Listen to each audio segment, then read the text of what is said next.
نفت سیاه چه فایده داری سیما، نفت سیاه چه فایده داری سیما، هر کیا نفت بره.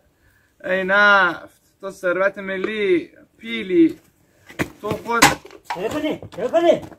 خامش کردی پچته، چه کنی؟ خامش کردی پچته مهندس داری چه کنی؟ دارم نفت برام پچته نفت بری کنه من بی صاحب نفتی تو بری. تو بچه اسمت چنه؟ ممیز لیمونم اسمم چه؟ از به او چنه؟ خوزستان. کی باید کنه بیایشه نفت بری؟ گوشم ولکه کی باید کنه بیایشه نفت بری؟ با مال خودم در اونومه.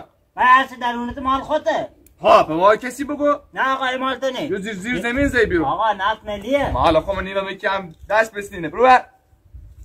یه نفت مال تایر شهره قربونت آبرو ریزی نکن. قربونت یه در اونمونه سایر شهرها چنه. بنشین آبرو ریزی نکن دشته. تایر شهرها. بله.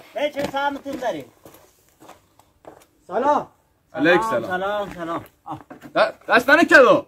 یه ساعت پرس کردم. بنده سایر شهر. دست در نکن ولی کی بهت گفت پرس بکن؟ بابا نفتمه مال خمز.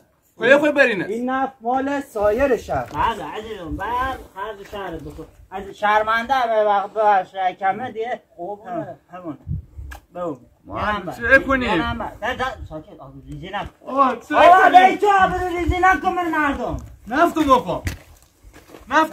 آبرو ریزی نکن چه نفتمه. نفت چه مال تو چته تو کی؟ شهر تا تاسیسم. شهرمنده یه پر خدا خوش پر کنه. یه پر کو بابا همی بو همه بردن شهر تا از تاسیس برد سایه شهر بردن. نفتی چته؟ بابا نفتمه خون بفروشم اسم بدبختم و خاک به سرم.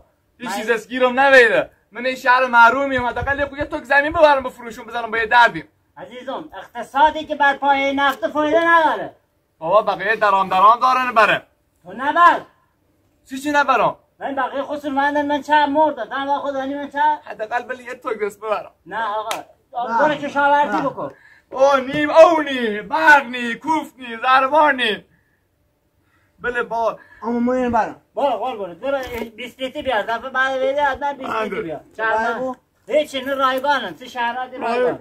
مهندس وقت بنات مهندس یه ذره بابا یه ذره برام تو چراغ نفتیم یه ذره چراغ نفتیم. اصلا خدا شاهد دستت قلم مهندس لنج نکوبم. حداقل برام آقا نیل نفت برام اشکال نداره برام سر کار. تو خجالت نکشی به کار خون؟ چه؟ بابا بیا برو. حقمه بنا حداقل حواسم به همین بو هر کی نه اینطوری ببرد. بله حواسم به همین دریا و بو به این ثروت و بو یکی نه ببرد. حالا ببرد تو چه کاری؟ مال خمه. برو یه دفعه دیگه می طرفا پیدا نمو. ببینم.